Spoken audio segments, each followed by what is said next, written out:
আমরা যারা শহরে থাকি তারা চুল ফেলবো কোথায়? ময়লা ঝুড়িতে ফেললে কি গুনাহ হবে? সালাতে মনোযোগ তৈরির জন্য কি চোখ বন্ধ করে সালাত পড়া যাবে? মানুষ মারা গেলে পরিবারের লোকেরা সবাই যে কান্নাকাটি ও আহাজারি করে এ সম্পর্কে ইসলাম কি বলে? কান্নাকাটি করে কি একদমই নিষেধ? খারাপ স্বপ্ন দেখা থেকে বাঁচার উপায় কি? আমার বয়স ১৪, আমার অনেক চুলই পেকে গেছে। এখন কি চুল কলপ করা যাবে? আমি যে জায়গায় নামাজ পড়ি তার পাশে ড্রেসিং টেবিলের আয়না আছে। আমার নামাজের মধ্যে আয়নার দিকে নজর চলে যায়। এতে কি আমার নামাজ হবে? মেয়েদের পিরিয়ডের সময় কি হাতে গ্লাভস পরে কোরআন তেলাওয়াত করা যাবে? গোসলের পর নামাজ পড়ার জন্য কি আবার ওযু করতে হবে? সাদা চুল ও দাড়িতে বাজারের মেহেদি লাগানো যাবে কিনা? চলুন আমরা তাহলে প্রশ্ন উত্তরে প্রবেশ করি। মাহমুদা খাতুন লিখেছেন, সালাতে মনোযোগ তৈরির জন্য কি চোখ বন্ধ করে সালাত পড়া যাবে? মনোযোগ তৈরি করার জন্য চোখ বন্ধ করে সালাত পড়তে পারেন, তবে সাধারণ এবং স্বাভাবিক অবস্থা চোখ খোলা রাখাটাই হলো সুন্নাহ নবী সাল্লাল্লাহু আলাইহি ওয়াসাল্লামের। স্বাভাবিক রাখা। মনোযোগ আমার বেশি সৃষ্টি হয় চোখ বন্ধ করলে, না হলে মনোযোগ ধরে রাখা কঠিন হয়, তো মনোযোগ বৃদ্ধি করবার জন্য আমি চোখ বন্ধ করলাম, এটি জায়েজ আছে। এমনিতে সাধারণ অবস্থাতে স্বাভাবিকভাবে চোখ খোলা রাখাটাই হলো সুন্নাহ। সেরিনা আক্তার, আপনি ইউটিউব চ্যানেল থেকে আমাদের প্রশ্ন করেছেন, আমার বয়স ১৪, আমার অনেক চুলই পেকে গেছে, এখন কি চুল কলপ করা যাবে? চুল পেকে গেলে আপনি লাল কালার করতে পারেন। সেটা নিশ্চয়ই দেখতে অসুন্দর দেখায় না সচরাচর। ২-৪ টা চুল পাকলে সামান্য ওইটুকু চুল লাল কালার হলে বরং সুন্দরই লাগে। নবী করিম সাল্লাল্লাহু আলাইহি ওয়াসাল্লাম সাদা চুলকে অন্য কালারে পরিবর্তন করতে বলেছেন, তবে কালোকে পরিহার করতে বলেছেন। তিনি বলেছেন ওয়াজান্নাবু সাওয়াদ, তোমরা কালো কালার থেকে বেঁচে থাকবে। তো এইজন্য কালো কলপ দিয়ে আপনি চুলের কালার পরিবর্তন করবেন না। খারাপ স্বপ্ন দেখা থেকে বাঁচার উপায় কি? অনেক সময় মানুষ দুঃস্বপ্ন বা যে স্বপ্ন দেখে মানুষ ভড়কে যায়, ভয় পেয়ে যায়, এগুলো অনেক সময় শারীরিক দুর্বলতার কারণে হয়, মানসিক অবসাদগ্রস্ত থাকার কারণে হয়। অতএব সেটি যেন না হয় সেটি খেয়াল করা দরকার। অনেক সময় নির্ঘুম থাকার কারণে অল্প ঘুমালে বা সামান্য ঘুমানোর সময় এই ধরনের পরিস্থিতি তৈরি হয়। এটার নানা গবেষণা আছে, আপনি একটু খুঁজে দেখতে পারেন। আর এর বাইরে অর্থবহ স্বপ্ন যেগুলো মনে হচ্ছে যে ইঙ্গিতমূলক এবং সেটি দেখে আমি ভড়কে যাচ্ছি, তাহলে এরকম স্বপ্ন যেন না দেখি তার জন্য আসলে বিশেষ কোনো উপায় আছে বলে আমার জানা নেই। তবে আপনি যেটি করতে পারেন তাহলে এই ধরনের স্বপ্ন দেখার পর সুন্নাহ এর আলোকে বাম পাশে আপনার যে অবস্থায় থাকেন সে অবস্থায় আপনার হাতের বাম পাশে আপনি প্রতীকী থুথু ফেলবেন ৩ বার। হালকা, হালকা করে ঠোঁটের আগায় আপনি ৩ বার থুথু করে আপনি প্রতীকী থুথু ফেলবেন। এর বাইরে আমানতু বিল্লাহি ওয়া রাসূলিহি পড়বেন এবং সম্ভব হলে সুযোগ থাকলে ২ রাকাত সালাত আদায় করবেন এবং সেই স্বপ্ন মানুষের কাছে বলে বেড়াবেন না। এগুলো হলো দুঃস্বপ্ন বা খারাপ স্বপ্ন দেখার পর করণীয়। আনিতা আক্তার, আপনি লিখেছেন, মেয়েদের পিরিয়ডের সময় কি হাতে গ্লাভস পরে কোরআন তেলাওয়াত করা যাবে? কোরআনে কারীমের তেলাওয়াত পিরিয়ড অবস্থায় না করাটাই হলো জমহুর উলামায়ে কেরামের মত, অর্থাৎ করা যাবে না। পিরিয়ড অবস্থাতে মেয়েরা কোরআন তেলাওয়াত করবেন না, এটি হলো জমহুর বা সংখ্যাগরিষ্ঠ ইমামদের মত। কোন ইমামগণ ইবনে তাইমিয়া রাহিমাহুল্লাহ সহ কেউ বলেছেন যে করতে পারবেন, কিন্তু সংখ্যাগরিষ্ঠের মত হলো করতে পারবেন না। এখানে আসলে গ্লাভস দিয়ে ধরছেন বা অন্য কিছু দিয়ে ধরছেন কি ধরছেন না এটা ইস্যু নয়। ইস্যু হলো যে তেলাওয়াত করা না করা নিয়ে। ধরাটা চাইতে ধরতে তো পারবেনই না, কিন্তু তেলাওয়াত করবেন না। তাহলে সেক্ষেত্রে এই টাইমে আপনি কি করবেন? আপনি ইসলামিক অন্যান্য ব্যবস্থা পড়বেন, কোরআনের বিভিন্ন ব্যাখ্যা গ্রন্থ আছে সেগুলো পড়তে পারেন, হাদিসের গ্রন্থ পড়তে পারেন, অন্যান্য আমল করতে পারেন, কিন্তু তেলাওয়াত করবেন না। এটি হলো সংখ্যাগরিষ্ঠ ইমামদের মত। রাকিবুল ইসলাম, আপনি লিখেছেন, মানুষ মারা গেলে পরিবারের লোকেরা সবাই যে কান্নাকাটি আহাজারি করে এ সম্পর্কে ইসলাম কি বলে? কান্নাকাটি করে কি একদমই নিষেধ? না, মানুষ মারা যাওয়ার পর কান্নাকাটি করা নিষেধ এমন কোনো কথা নেই। বরং নবী করিম সাল্লাল্লাহু আলাইহি ওয়াসাল্লাম তার ছোট পুত্র সন্তান মৃত্যুর পর, জন্মের পর সন্তানের মৃত্যুতে নবী সাল্লাল্লাহু আলাইহি ওয়াসাল্লাম, ছেলের মৃত্যুতে নবী সাল্লাল্লাহু আলাইহি ওয়াসাল্লাম কেঁদেছেন, চোখে পানি পড়েছে। সাহাবীরা কেউ আশ্চর্য হয়েছেন। তখন নবী সাল্লাল্লাহু আলাইহি ওয়াসাল্লাম তাদেরকে জানিয়েছেন যে এটি কষ্টের কারণে, বিরহের বেদনায় এই পানি বের হয়ে থাকে চোখের, এটা স্বাভাবিক, এটা সহজাত বিষয়। অতএব কান্না করা দোষের নয়। তবে কান্না করতে গিয়ে কেউ যদি সীমা লঙ্ঘন করেন, জামা কাপড় ছেঁড়াছেড়ি করেন, আওয়াজ করেন, চিৎকার চেঁচামেচি করেন, যেটা আল্লাহ সুবহানাহু ওয়া তাআলার ফায়সালার প্রতি এক ধরনের বিদ্রোহর প্রকাশ করে বা এই টাইপের কোনো কিছুকে ইন্ডিকেট করে, এরকম চিৎকার চেঁচামেচি করা বা জামা কাপড় ছেঁড়া বা ভাঙচুর করা, আছাড়-বিচার করা বা মালাকুল মউতকে গালমন্দ করা বা আল্লাহর ফায়সালার প্রতি অসন্তোষ প্রকাশ করে কোনো কিছু করা, সেটা অবশ্যই নিষিদ্ধ এবং গুনাহের কথা। অতএব সে বিষয়ে আমাদেরকে সাবধান এবং সতর্ক থাকতে হবে। মিনহাজ রহমান, আপনি লিখেছেন, গোসলের পর নামাজ পড়ার জন্য কি আবার ওযু করতে হবে? গোসলের পর নামাজ পড়ার জন্য আলাদা করে ওযু করার প্রয়োজন নেই, যদি গোসলটা আপনি সুন্নাহসম্মতভাবে করে থাকেন। সুন্নাহসম্মত গোসল কি? সুন্নাহসম্মত গোসল হলো শরীরের কোনো জায়গায় নাপাক লেগে থাকলে, সেটা কাপড় হোক, শরীর হোক, সেই জায়গাটাকে আগে আলতোভাবে ধুয়ে ফেলতে হবে। এরপর ২ হাতের কবজি ভালো করে ধুয়ে ৩ বার, ঠিক ওযুর মতো করে 3 বার কুলি, ওযুর মতো নয়, ওযুর নিয়ত করে একেবারে 3 বার কুলি, 3 বার নাকে পানি, মুখ ধোয়া, হাত ধোয়া এবং মাথা মাসা করা। এরপরে পুরো শরীরে পানি ঢেলে আপনি গোসল শেষে 2 পায়ের গোড়ালি পর্যন্ত ধুয়ে আপনি চলে আসলেন। তাতে আপনার ওযু দিয়ে গোসল শুরু হলো, গোসল শেষ, ওযুর শেষ কাজটা পাও ধুয়ে আপনি বের হয়ে চলে আসলেন। এরপর আলাদা করে আপনার ওযু করার কোনো প্রয়োজন নেই। অনেকে অহেতুকের পর আবার অজু করতে থাকেন। একবার অজু আসে, সে অজু আপনি থাকা অবস্থায় কোনো ইবাদতই করেন নিয়ে অজু দিয়ে প্রয়োজন ছাড়া আবার অজু করার কোনো মানে হতে পারে না। সেজন্য গোসলের পর আর অজু করার কোনো প্রয়োজন নেই, যদি সেটা সুন্নাহ সম্বন্ধে গোসল হয়ে থাকে। সুন্নাহ সম্বন্ধে গোসল হয়নি, আপনি এমনিতে গোসল করে আসছেন, অথবা গোসল করতে গিয়ে আপনার অজুভঙ্গ হয়েছে, বায়ু নির্গত হয়েছে, তাহলে সেক্ষেত্রে তো আপনি গোসল করে আবার উজু করবেন। মারিয়াম জাহান সীমা লিখেছেন, আমি যে জায়গায় নামাজ পড়ি তার পাশে ড্রেসিং টেবিলের আয়না আছে। আমার নামাজের মধ্যে আয়নার দিকে নজর চলে যায়, এতে কি আমার নামাজ হবে? আমরা যখন সালাত আদায় করব তখন এমন কোনো কিছু আমাদের দৃষ্টি সীমানার মধ্যে থাকা উচিত নয় যা আমাদের সালাতের মনোযোগকে নষ্ট করে, সালাতের মনোযোগে ব্যাঘাত সৃষ্টি করে। অতএব আমরা যখন সালাত আদায় করব, ঠিক আমাদের সামনেই যদি আয়না থাকে এবং সেই আয়না যদি আমাদের চোখ পড়ে, অর্থাৎ আমাদের দৃষ্টির সীমানার মধ্যে থাকে, তাহলে সেক্ষেত্রে সেটা অনুচিত হবে। হয় আমি তার ডানে বামে এমন কোনো জায়গায় দাঁড়াবো যে আয়না চোখ পড়বে না, অথবা পেছনে দাঁড়াবো যে এত দূরে চোখ যাবে না, অথবা কিছু দিয়ে আয়না ঢেকে নিব। এমনটি করা আমাদের উচিত এবং কর্তব্য। তারপরও যদি এরকমটি না করে আমরা আয়নাকে সামনে রেখে নামাজ আদায় করে ফিরি, নামাজ হয়ে যাবে, কিন্তু নামাজটি মাকরু হবে, আমাদের মনোযোগ নষ্ট হওয়ার মতো বিষয় সেখানে থাকার কারণে। বিশেষ করে যদি কেউ আয়নার দিকে তাকায়, সেক্ষেত্রে নামাজ মাকরু হবে। নবী করিম সাল্লাল্লাহু আলাইহি ওয়াসাল্লাম, বুখারীর একটি বর্ণনা মতে, তাকে একবার সালাত আদায় করবার জন্য এক টুকরো কাপড় দেওয়া হয়েছে, তিনি তার উপরে দাঁড়িয়ে সালাত আদায় করেছেন। কাপড়টি বেশ কারুকার্য খচিত ছিল। তখন নবী সাল্লাল্লাহু আলাইহি ওয়াসাল্লাম সালাত শেষ করে বললেন যে, আমাকে এই কাপড় কে দিয়েছে? এটি আমার মনোযোগে ব্যাঘাত সৃষ্টি করছিল। তখন পরিবর্তন করে একটা প্লেন কাপড় দেওয়া হয়, তারপর তিনি সালাত আদায় করেছেন। এখান থেকে বোঝা যায় নামাজের মনোযোগ নষ্ট হতে পারে, এরকম কোনো কিছু দৃষ্টিসীমার মধ্যে রেখে সালাত আদায় করা অনুচিত। সেই বিবেচনায় আমরা আয়নার বিষয়টিকে মাথায় রেখে সালাত আদায় করব, যে সামনে যেন না থাকে, থাকলেও যেন আমাদের দৃষ্টি সেখানে না পড়ে। সাদা চুল ও দাড়িতে বাজারের মেহেদি লাগানো যাবে কিনা? যাবে। বাজারে যে আর্টিফিশিয়াল মেহেদি আছে লাগানো যাবে, যদিও এটার উপর দিয়ে মনে হয় যে আলাদা প্রলেপ তৈরি হয়, তারপর এটি লাগানো যাবে, কারণ এই প্রলেপটা আসলে কেমিক্যালের কারণেই মনে হয়। আপনি ইমরান খান আপনি লিখেছেন, সিগারেট খেয়ে মসজিদের ভেতরে যাওয়া যাবে কিনা? আমাদের গ্রামের অনেকে সিগারেট খেয়ে গায়ে দুর্গন্ধ সহকারে মসজিদের ভেতর প্রবেশ করে, তাদের পাশে যারা থাকে তাদের অনেক কষ্ট হয়। এ বিষয়ে দয়া করে কিছু বলবেন। ভাই ইমরান খান, সিগারেট খেয়ে মসজিদের ভেতরে যাওয়া বা ধূমপান করে মসজিদের ভিতরে যাওয়া, এর মানে হলো আমাদের মুখে যে দুর্গন্ধ হয় সেই দুর্গন্ধটা নিয়ে মসজিদে প্রবেশ করা। আর এতে মানুষজন যেমন কষ্ট পাবে, ঠিক একইভাবে মসজিদে ফেরেশতাদের অবস্থান থাকে, তারাও কষ্ট পান। নবী করিম সাল্লাল্লাহু আলাইহি ওয়াসাল্লাম বলেছেন, তাতাআদ্দাল মালাইকাতু বিমা ইয়াতাআদ্দা বিহি বানু আদম। আদম সন্তানরা যে সমস্ত বিষয়ের কারণে কষ্ট পায়, ফেরেশতারা একই বিষয়গুলোতে কষ্ট পান। সেজন্য আমরা মসজিদে গিয়ে ফেরেশতাদের কষ্ট হতে পারে এরকম কোনো কাজ করা উচিত নয়, মানুষের কষ্ট হতে পারে কোনো কাজ করা উচিত নয়। এই জন্য কেউ যদি ধূমপান করে থাকেন, সেটা তো এমনিতেই গুনাহের কথা। তারপর ধূমপান করে মসজিদে তিনি যেতে হবে, নামাজ তো পড়তেই হবে। সেক্ষেত্রে তাকে ওযু করে মুখ ধুয়ে পরিষ্কার করে কুলি করে ভালো করে মুখের দুর্গন্ধ দূর করে নিয়ে তারপরে মসজিদে প্রবেশ করা উচিত। যদি একান্ত দুর্গন্ধ দূর করতে নাও পারেন, তার চেষ্টা থাকতে হবে অন্তত যে আমি কুলটুলি করে দুর্গন্ধ দূর করব, এরপর তিনি মসজিদে প্রবেশ করবেন। ফাতেমা পারভীন আপনি জানতে চেয়েছেন, সূরা মুলক কি শুধু রাতের বেলা পড়তে হয় নাকি দিনের বেলাও পড়া যায়? দিনের বেলা পড়াতে কোনো অসুবিধা নেই, কিন্তু সূরা মুলক পড়ার যে ফজিলত রয়েছে, কবর আযাব আল্লাহ তাআলা মাফ করেন, কবরের পরীক্ষাকে আল্লাহ তাআলা পরীক্ষা থেকে তাকে মুক্ত করেন, সেটি হলো সূরা মুলক পাঠ করার বিষয়ে। সেটি কিন্তু রাতের বেলায় শোয়ার আগে বা রাতের বেলা পড়ার ব্যাপারে রয়েছে। অতএব সেই ফজিলতটা দিনের বেলা পড়লে পাবেন না, কিন্তু এমনিতে আপনি সূরা মুলকের যে ভালো দিকগুলো রয়েছে, শিক্ষাগুলো রয়েছে, সেগুলো জানার জন্য বা সওয়াবের জন্য যে কোনো সময় আপনি পড়তে পারেন। কিন্তু ওই নির্দিষ্ট উপকারিতা পেতে হলে, কবর আযাব মাফের উপকারিতা পেতে হলে আপনাকে রাতে পড়তে হবে।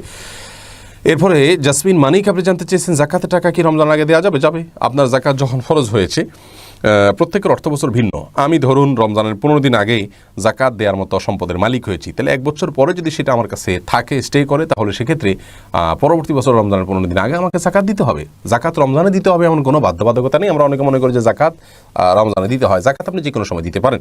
যখন জাকাত ফরজ হবে, যে কোনো সময় বলতে যখন আপনার জাকাত ফরজ হবে বা বছর পূর্ণ হবে, তখন আপনি জাকাত দিবেন।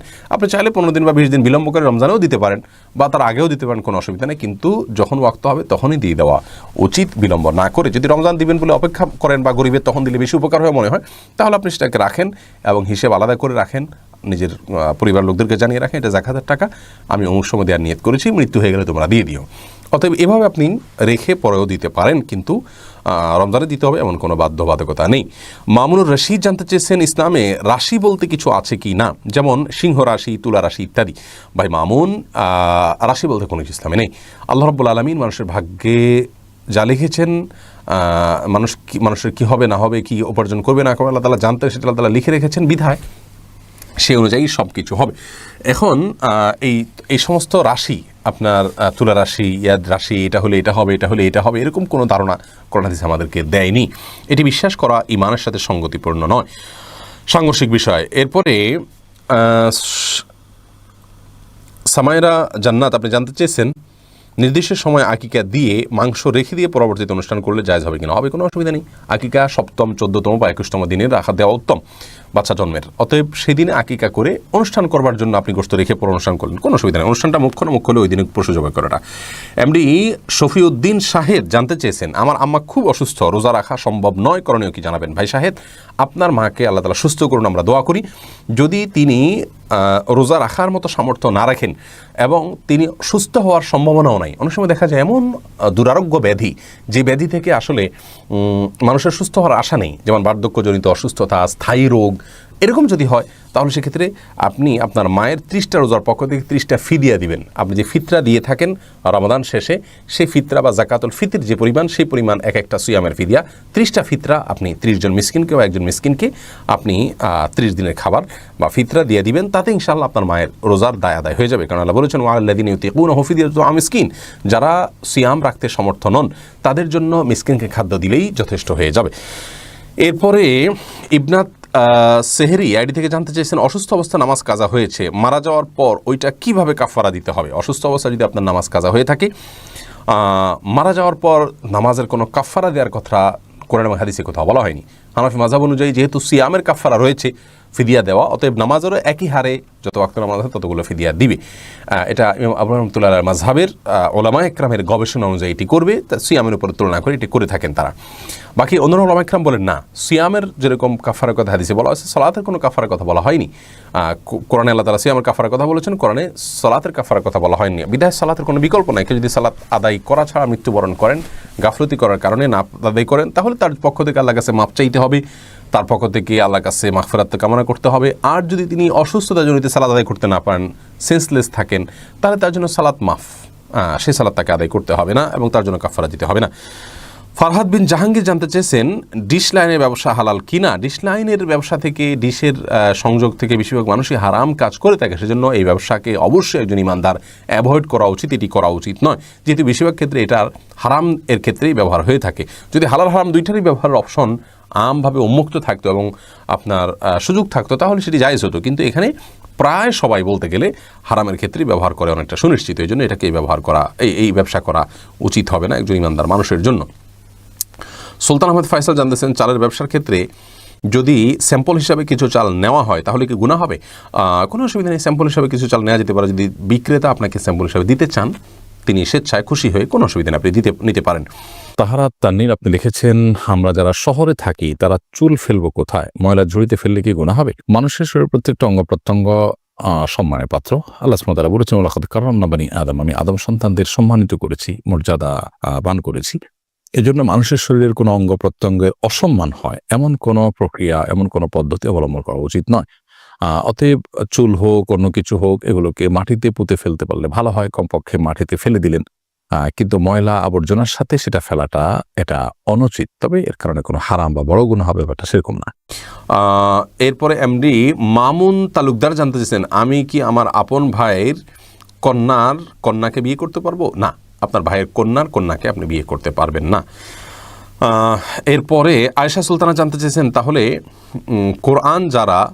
আহলে কোরআন যারা তারা সঠিক কিনা। বোন আয়েশা, যারা আহলে কোরআন তারা বিভ্রান্ত, ইসলামের মূলধারা থেকে তারা বিচ্যুত এবং তারা ভুল পথে আছেন, তাদের অনুসরণ করা কোনো ইমানদার মানুষের জন্য জায়েজ হবে না। আহলে কোরআন বলা হয় সে সমস্ত ব্যক্তিদেরকে যারা রাসূল করিম সাল্লাল্লাহু আলাইহি ওয়াসাল্লামের হাদিসের স্বতন্ত্রভাবে সেটার প্রামাণ্যতাকে অস্বীকার করে, যারা মনে করেন যে কোরআনে শুধু আমাদের অনুকরণীয়, হাদিস আমাদের অনুকরণীয় নয়। তারা মনে করেন যে কোরআনের সাথে যদি সামঞ্জস্যপূর্ণ হয় হাদিস মানবেন, আর যদি কোরআনের সাথে হাদিস কোনো ক্ষেত্রে আপনার অসামঞ্জস্য না হোক, হাদিস থেকে নতুন কোনো কিছু প্রমাণ যদি হয় সেটা মানা যাবে না, যা মানতে হবে কোরআন থেকেই মানতে হবে। এই ধারণা ভুল। আল্লাহ রাব্বুল আলামিন তার রাসূল আকরাম সাল্লাল্লাহু আলাইহি ওয়াসাল্লামকে দুনিয়া থেকে কেন পাঠিয়েছেন? শুধুমাত্র তার প্রতি কোরআন নাযিল করেছেন এটা নয়, এর মাধ্যমে আল্লাহ তাআলা তাকে পাঠানোর মাধ্যমে তার আচার আচরণ, তার কাজকর্মের সবগুলোকে আমাদের জন্য শরীয়ত করেছেন। এই জন্য আল্লাহ তাআলা বলেছেন, মা আতাকুমুর রাসূলু ফাখুযু ওয়া মা নাহাকুম আনহু ফান্তাহু, তোমাদেরকে রাসূল যা দিয়েছেন তা গ্রহণ করো, যা নিষেধ করেছেন তা থেকে তোমরা বিরত থাকো। আল্লাহ তাআলা তো এখানে সরাসরি কোরআনের কথা বলতে পারতেন। কোরআনে আল্লাহ বলেছেন, আতিউ আল্লাহ ওয়া আতিউর রাসূল, তোমরা আল্লাহর কথা শুনে রাসূলের কথা শুনো। আলাদা করে আল্লাহ কেন বলেছেন? বোঝা গেল আমাদের কোরআন এবং হাদিস দুইটাকে অনুসরণ করতে হবে। বিধায় যারা আহলে কোরআন দাবি করেন তারা বিভ্রান্ত। ফারজানা সুলতানা, আপনি জানতেছেন সৎ মাকে মা বলে না ডেকে কখনো অসম্মান না করলে কি গুনাহ হবে?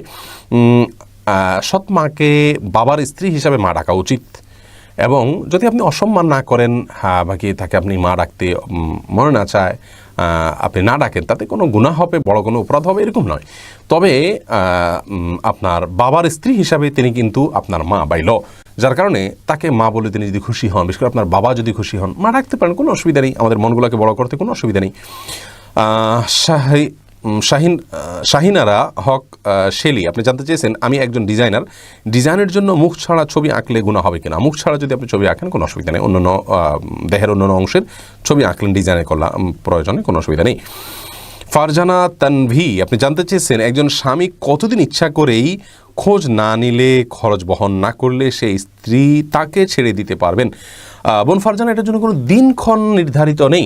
যতদিন পর্যন্ত আপনার স্বামীর জন্য তিনি সবর করতে পারেন করবেন, আর যখন তার আর সবরে কুলায় না এবং তিনি চলার মতো ব্যবস্থা তার নাই, অথবা তিনি আর ধৈর্য ধারণ করতে চান না, বা স্বামীর আপনার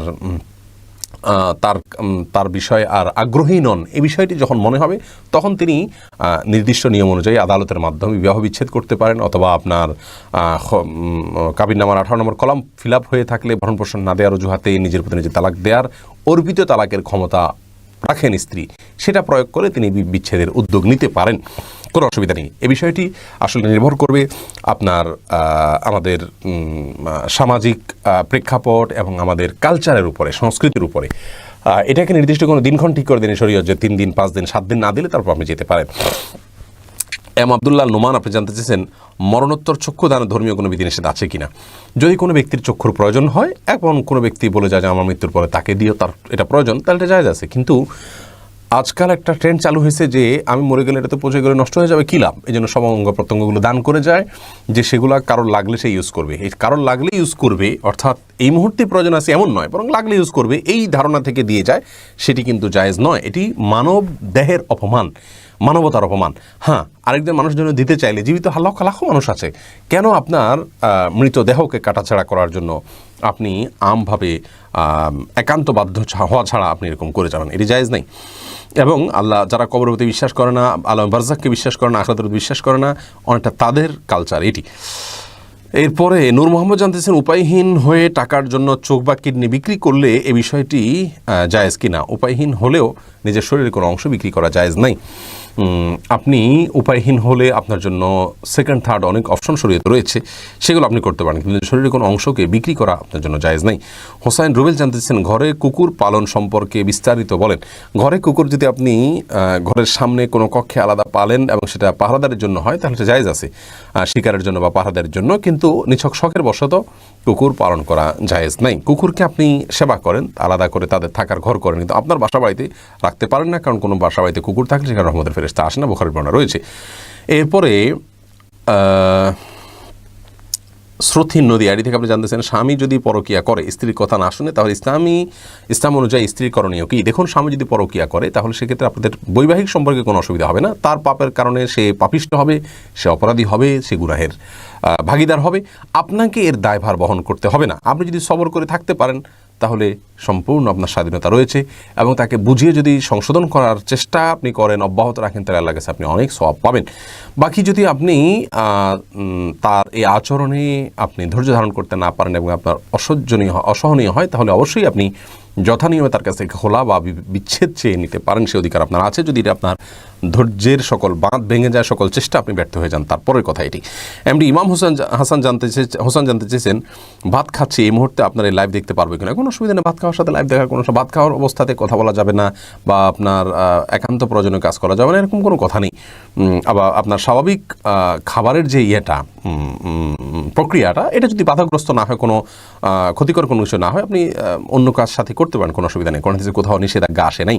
নুসাইবা তাসনিম জানতে চেয়েছেন পিরিয়ডের সময় মোবাইল মোবাইল অ্যাপ থেকে কোরআন তাফসির পড়া যাবে কিনা? তাফসির পড়তে পারেন, কোনো অসুবিধা নেই। তবে কোরআনে কারীমের তিলাওয়াত করা নিয়ে মত পার্থক্য আছে। সৌদি আরবের বিন বাজ রাহিমাহুল্লাহ অনেকে জায়েজ বলেছেন তিলাওয়াত করাকে, জমহুর বা বেশিরভাগ উলামায়ে কেরাম নাজায়েজ বলেছেন। পিরিয়ড অবস্থায় কোরআন তিলাওয়াত করাকে শোনা অসুবিধা নেই এবং তাফসির পাঠ করতেও কোনো অসুবিধা নেই, ব্যাখ্যা পাঠ করতে অসুবিধা নেই। আফসানা আফরিন উর্মি জানতে চেয়েছেন সিভি বানাতে মুখ খোলা রাখতে হয়, এটা কি জায়েজ আছে কিনা? না, সিভির জন্য মুখ খোলা রাখতে হবে কোনো জরুরি না। ছবি ছাড়া সিভি যেখানে দেওয়া যায় সেখানে সেটাই করা উচিত। আর যদি কোথাও বাধ্য হয় আপনার দেওয়ার জন্য সিভিতে, সেখানে আপনার চেহারাটা প্রদর্শনটা মুখ্য হয়ে থাকে, ছবি দেখাতে হয়, তাহলে সেটা যদি আপনার নিরুপায় হয়, এটা ছাড়া আপনার কোনো বিকল্প পথ খোলা না থাকে, তাহলে সেই ক্ষেত্রে আপনার জন্য এটি অবশ্যই জায়েজ আছে। জান্নাতুল আখি জানতে চান বিয়ের পরে কোনো ছেলের বন্ধুর সাথে কথা বলা যাবে কি না? বিয়ের পরে এবং আগে সর্বাবস্থায় একজন মেয়ে মানুষ কোনো ছেলে বন্ধুর সাথে একান্ত বাধ্য না হলে কথা বলবেন না।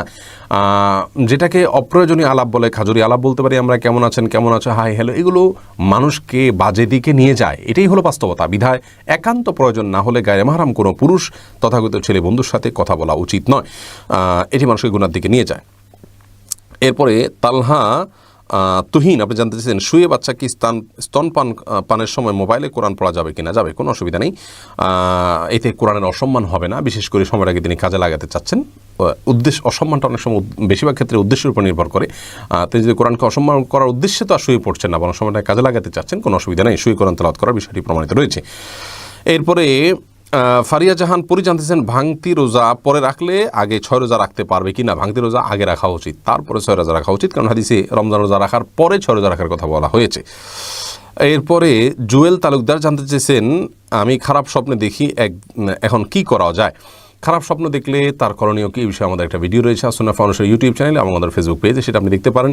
বাম দিকে 3 বার থুতু ফেলবেন, দাঁড়িয়ে সম্ভব হলে বেশি আপনার ঘুম ভেঙে গেলে আপনি 2 রাকাত সালাত আদায় করবেন, আমানতু বিল্লাহি ওয়া রাসূলিহি পড়বেন এবং আপনার কাতকে পরিবর্তন করে শোবেন এবং খারাপ স্বপ্ন মানুষকে বলে বেড়াবেন না। নাইমুল হাসান জানতে চাইছেন বাথরুমের কোনো পর্দা বা দেয়াল না থাকায় বিসমিল্লাহ বলে উজু করা যাবে কিনা? যদি পর্দা বা দেয়াল না থাকে এবং কমোডের পাশেই আপনি টেপ থাকে, সেখানে আপনি উজু করবেন না, বিসমিল্লাহ বলে উজু করবেন। বিসমিল্লাহ বলা তো ফরজ ওয়াজিব নয়, অতএব বিসমিল্লাহ ছাড়া উজু করবেন। আর বাহির থেকে বিসমিল্লাহ বলে যদি ভিতরে ঢুকে উজু করেন তাহলে সেটাও করতে পারেন, অথবা বাহির থেকে বিসমিল্লাহ বলে বেসিন বা অন্য কোথাও হাতটা ধুয়ে কুলি করে কথার কথা বাকি কাজগুলো আপনি ভেতরে গিয়ে পড়লেন, সেখানে আল্লাহর নাম নিলেন না, সেটা উচিত। আল্লাহর নাম নেওয়া সেখানে অনুচিত কাজ। কিন্তু যদি কেউ আল্লাহর নাম নিয়ে উজু করে ফেলে কোনো বড় গুনাহ হবে না, বা আল্লাহর নাম নেওয়া ছাড়া উজু করলে তাতে উজু হয়ে যাবে। বিষয়টাকে অনেকে ভুল বুঝেন। এখানে আল্লাহর নাম ভিতরে যাতে না নেওয়া হয় সেটা হলো মুখ্য। কিন্তু কোনো কারণে আপনার আল্লাহর নাম নিলে যে বড় গুনাহ হয়ে যাবে, গুনাহ হবে কিন্তু তাতে কবিরা গুনাহ হয়ে যাবে এরকম না, আবার আল্লাহর নাম না নিলে যে উজু হবে না এমনও না। উচিত হলো এরকম জায়গায় উজু না করে বাহিরের থেকে উজু করে যাওয়া বা হাত মুখ ধুয়ে ভেতরে গিয়ে শুধু পাওয়াটা ধোয়া, যদি বাইরে সে ব্যবস্থা থাকে। আর না থাকলে ভিতরেই করবেন, বিসমিল্লাহ মনে মনে বলবেন, কোনো অসুবিধা নেই। এরপরে কাজী আশফিক রাসেল জানতে চেয়েছেন যে তাহাজ্জুদ নামাজের ওয়াক্ত কয়টা থেকে শুরু হয় আর কয়টার দিকে আদায় করা সবচেয়ে ভালো? ভাই রাসেল, তাহাজ্জুদের সালাতের ওয়াক্ত মূলত এশারের পরপর শুরু হয়, এশার সালাত শেষ, তখন থেকে আপনি 2 রাকাত করে তাহাজ্জুদের উদ্দেশ্যে সালাত আদায় করতে পারেন। সবই উত্তম হলো ঘুম থেকে উঠে রাতের শেষ প্রহরে তাহাজ্জুদের সালাত আদায় করা।